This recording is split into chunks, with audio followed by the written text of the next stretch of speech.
కృష్ణారావు గారు. అధ్యక్ష అధ్యక్ష అధ్యక్ష అధ్యక్ష అధ్యక్ష అధ్యక్ష గౌరవ సభ్యులు హరీష్ రావు గారు మాట్లాడుతూ నేను శాసనసభకు రాజీనామా చేస్తాను అధ్యక్ష. నేను కూడా చేస్తాను అధ్యక్ష. నా ప్రశ్నకు సమాధానం చెప్తే అది వాస్తవైతే నేను కూడా చేస్తాను అధ్యక్ష. సమాధానం దాట వేస్తా ఉన్నారు అధ్యక్ష. అధ్యక్ష ప్లీజ్ 2 minutes అధ్యక్ష. ఇప్పుడు అశ్వత్థామ అతహ అని గట్టిగా మాట్లాడి కుంజరహ అంటే అర్థమే మారిపోతుంది. కృష్ణా జలాలకు సంబంధించి మరి ఛాలెంజ్ దేనిపైన? కృష్ణా జలాలకు సంబంధించి మేము అన్నీ సక్రమంగా చేసినాము, మేము తెలంగాణ రైత నష్ట కార్యక్రమం చేయలేని మాట మాట్లాడారు. సూటిగా సమాజం పడుతున్నారు. రెండే ప్రశ్నలు అధ్యక్ష, రెండే ప్రశ్నలు.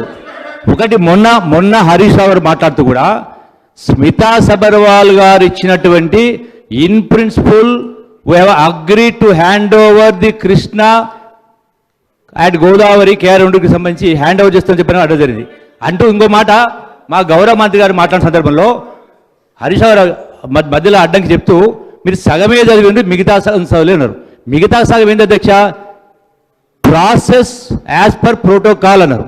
అంటే in principle we have agreed at the process in protocol. అప్పటిదాకా మీరు సిఆర్పిఎఫ్ను పంపిణీ లేకుండా కింద అడగడం జరిగింది అధ్యక్ష.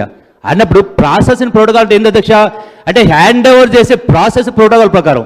ఒకటి. రెండవది అధ్యక్ష, బేసిక్ పాయింట్ మీకు రాష్ట్ర విభజన చట్టంలో స్పష్టంగా యాజ్ పర్ ట్రిబ్యునల్ అవార్డు స్పష్టంగా ఉంది. ట్రిబ్యునల్ అవార్డు ఎన్ బ్లాక్ 811 ఉంది అన్నప్పుడు మీకు ఎవరు అధికారం ఇచ్చిండు? 299 512 ఎందుకు ఎవరు అధికారం ఇచ్చిండు? మనకెంత వాళ్ళకి అంత రేటు ఉంది. మీరు ఎందుకు తప్పిన 6 సంవత్సరాలు? రెండవది సుప్రీంకోర్టు పోయారు. సుప్రీంకోర్టు మీరు ఎందుకు పోవాలి?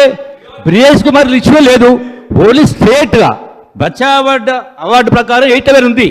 మీరు కోర్టు పోయాల్సిన అవసరం లేకుండే, 299 512 అప్పచెప్పాల్సిన అవసరం లేకుండే.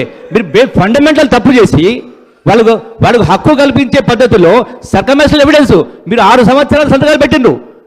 అంటే ఏ లెక్క ప్రకారం పెట్టిండ్రు? ఎందుకు పెట్టాల్సి వచ్చింది? దీన్ని దాట వేస్తూ మీరు హ్యాండ్ ఓవర్ చేసిందా, హ్యాండ్ ఓవర్ చేయలేక హ్యాండ్ ఓవర్ చేసింది ఇది ఉంది, అది రెండు ఉంది. బట్ ప్రధానంగా సుప్రీంకోర్టులో కూడా గతంలో బచావత్ ట్రిబ్యునల్ ఇచ్చిన అవార్డు పైన కర్ణాటక రాష్ట్రం సుప్రీంకోర్టు పోయింది. సుప్రీంకోర్టు కూడా ఎన్ బ్లాక్ అలాట్మెంటే not even as per project wise కూడా యూటిలిటీ కన్సిడర్ చేయవద్దని స్పష్టంగా ఉంది అధ్యక్ష.